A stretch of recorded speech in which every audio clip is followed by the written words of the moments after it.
Čaute, ja som magister Kofík a to je Radko a Kofík učia. Dnes len také krátke video, lebo mám často po štátniciach, som rozbitý, tak si pripravíme, pripravíme si korejskú mrkvu. Je to úplne úžasná, fajná príloha, jemne pikantná, alebo viacej podľa toho, koľko si do toho dáte korenia.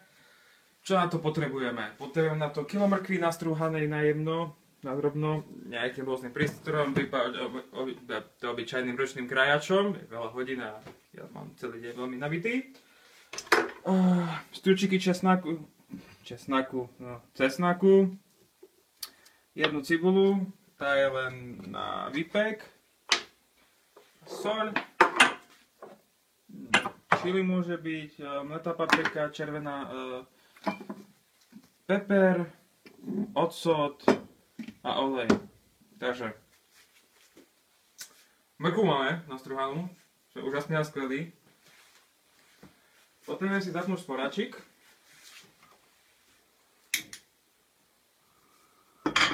Rozohriať. Dáme tam olej. Možno aj zbytok, lebo ten olej celý budeme potrebovať. Asi viacej ho potrebujeme.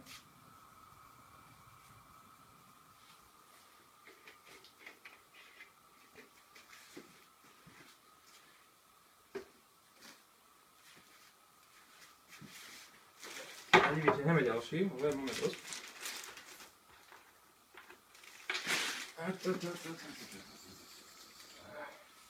A týmto by som chcel, dali sme len olej, týmto by som chcel pozdraviť svojich spolukolegov, magistrov a magistrine.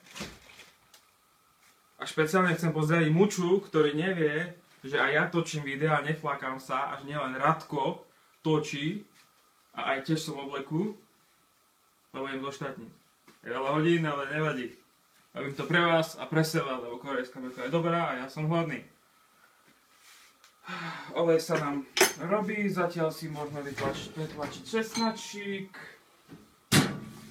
Normálne do toho by mali dať koriander.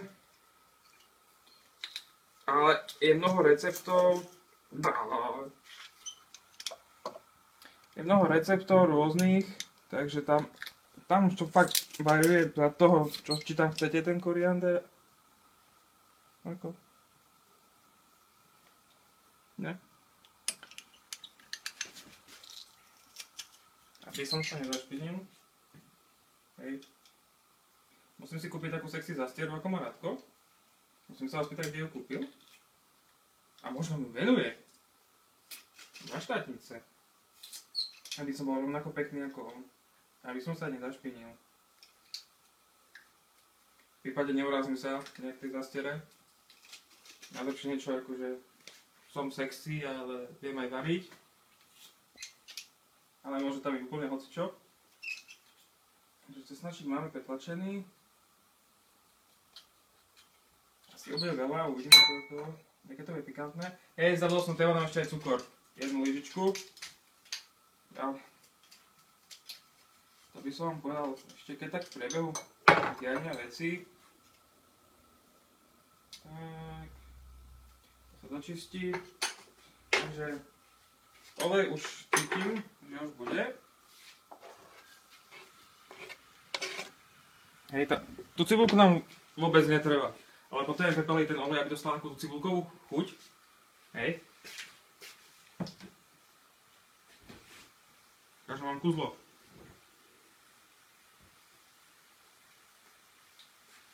Nič. Ďakujem.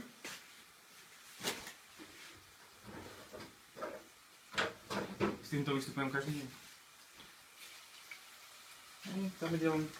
Cibulka nech chodí takú peknú farbu, fakt, že vyložené, že... Ideálne prepálenie.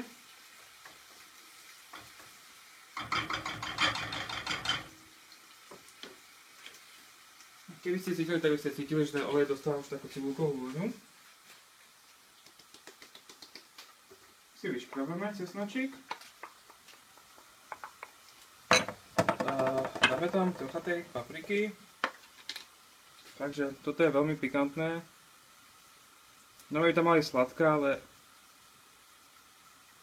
stačí. ale môže byť aj táto. Tak tam sa medzi nekladú, ako veľmi pikantné to chcete mať, ale aby ste to zjedli. Troška pepru.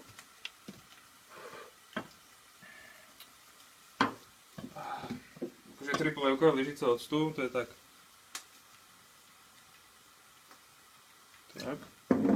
Teda 3 lyžice octu. Potrebujeme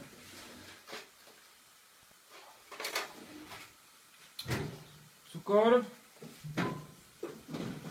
Však sacharidy musia byť, aj keď chleba nebude.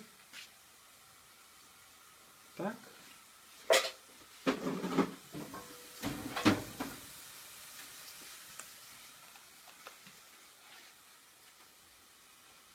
Také menšie dám 3. Česnek sme dali, ocot sme dali, soj sme dali, všetko sme dali. Takže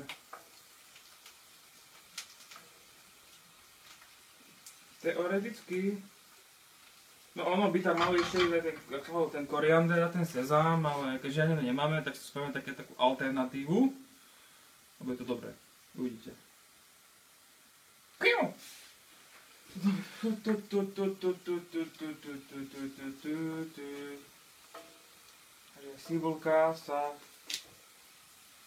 Cibulka, no, už by sme to aj pomaly mohli vybrať. Pomaličky. Tak ja to vypnem. Teraz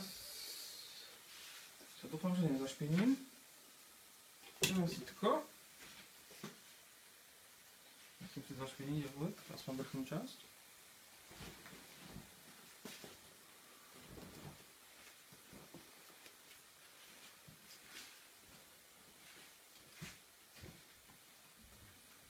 Predsa len nie som každú chvíľu za pekného.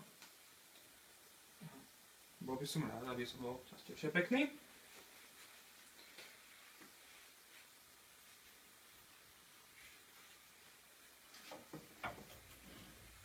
Kým som to vypol, tak už mi to troška černala tá cibulka nie je podstatná. Prelievam olej, úplne vriaci. Cibulku môžete použiť na nejaké jedlo, nejakým zemiačkom. Prípadne niečo iného, ja ten teraz nevyužijem, možno zajtra. Dal som asi málo oleja.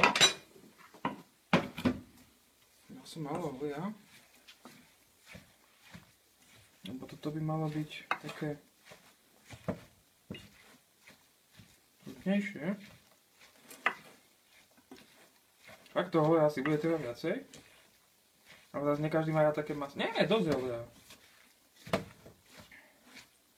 Oleja je dosť. Nepotrebujeme sa utopiť v masnote. Keby ste cítili, ako to krásne rozvoniela. Hej, máme to relatívne premiešané, fakt ako tam viac niečo vymýšľať.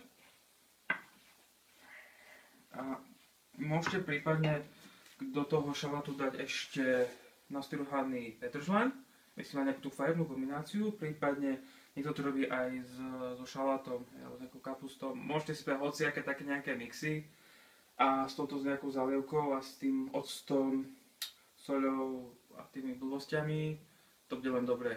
Môžete to jesť len tak, hej, hlavne keď je zima a ste chorí, tak na posilnenie imunity. Môžem to ochutnať. Dúfam, že ma neporazí.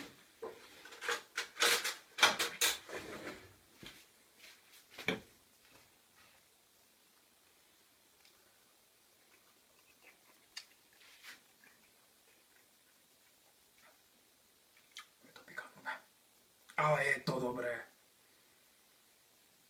Takže s týmto by som sa chcel s vami rozlúčiť ešte. Ja idem oslavovať, idem sa prezrieť. Vy sa bavte a vidíme si pri ďalšom videu. Pa!